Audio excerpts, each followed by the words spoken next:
નમસ્કાર દર્શક મિત્રો, હું છું પરમાર અનિશા. તમે જોઈ રહ્યા છો લોક સામના ન્યૂઝ. તો જોઈએ આજના સમાચાર.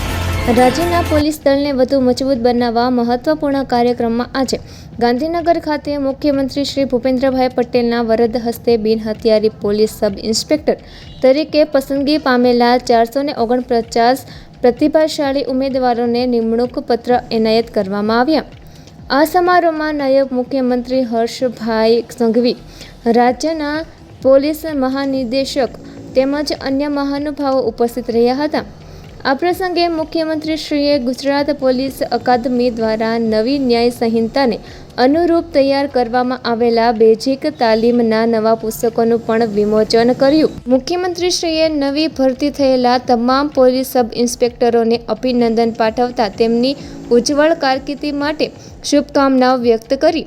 તેમણે વડાપ્રધાન શ્રી નરેન્દ્રભાઈ મોદીના નાગરિક દેવો ભવ અને વસુધૈવ કુટુંબના મંત્રને આત્મસાર કરી જનસેવાના ભાવ સાથે નિષ્ઠા, પ્રામાણિકતા અને પારદર્શિતાની ફરજ બજાવવાનો સંદેશ આપ્યો.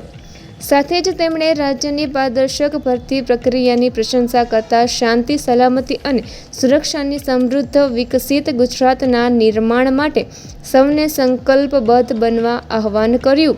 તો ફરી મળીશું એક નવા સમાચાર સાથે. ત્યાં સુધી જોતા રહો લોક સામના ન્યૂઝ.